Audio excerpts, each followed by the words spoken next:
In this segment, we will be discussing sleep and some of the hidden underlying causes of sleep disruption and insomnia.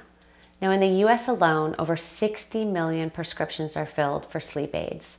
So it should be of no surprise when the National Sleep Foundation found that over half American adults suffer some form of insomnia at least 1 to 2 nights per week. Now, sleep is one of the most important aspects for adrenal recovery and adrenal health. It also is imperative during the repair of everything from your metabolism to your brain to your digestive tract. So it's extremely important to try to get to the root cause of what is causing you to wake up at 2 a.m.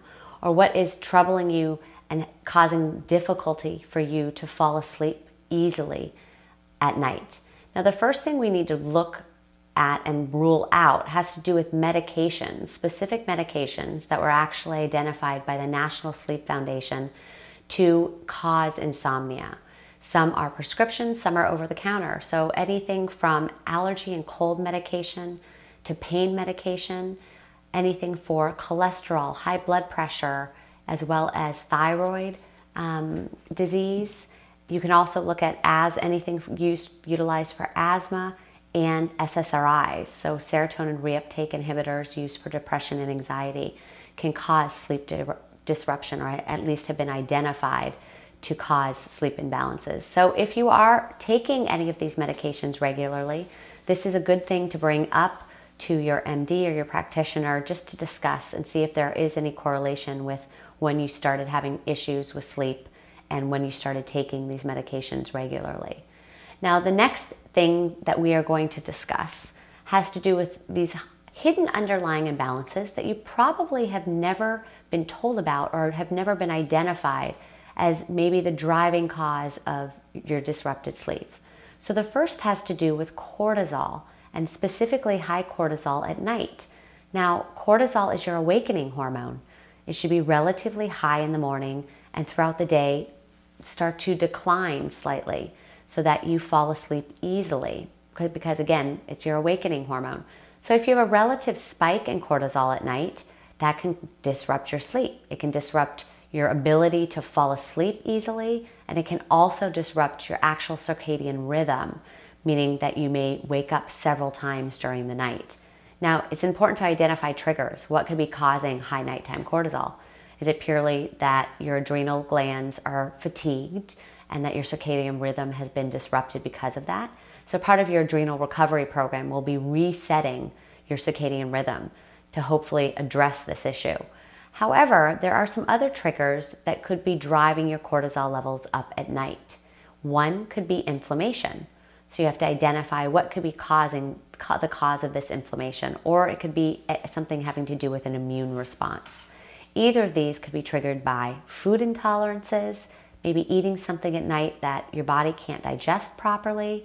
It could also be related to your body trying to heal or try to fight something off, maybe bacterial imbalance in the gut or yeast issues with yeast overgrowth. So those are very important, always to look in the GI tract to see if there's anything that could be triggering this increased cortisol production, which could be related to an immune response in the body. Now, second, we need to look at blood sugar regulation. If you're having issues with blood sugar regulation, you bet it's going to wake you up at night, because what happens as your blood sugar falls is your cortisol production spikes, waking you up.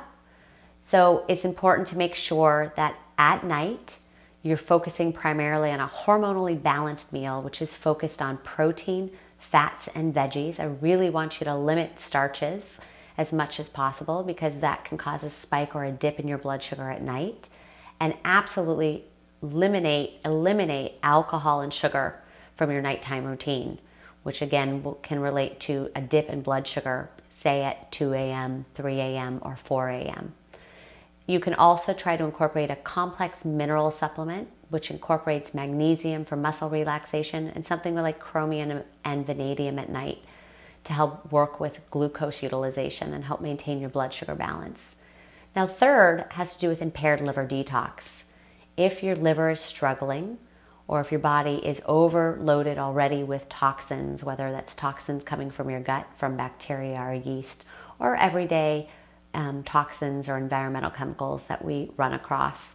This can cause an immune response in the body and a spike in cortisol. So working on optimizing liver detox pathways is a good way to start, a good approach to help get your body moving and get a sound night's sleep.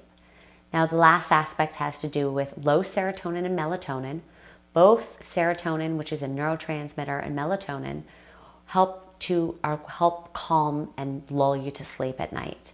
Both of these this neurotransmitter and melatonin are both produced in the gut, so it's important to make sure you have optimized digestion, and also can look at maybe looking to see if you're a candidate for amino acid therapy by testing both your serotonin and dopamine levels to see if your serotonin's low. And this might be one of the contributing factors which could be causing some sleep interruptions for you.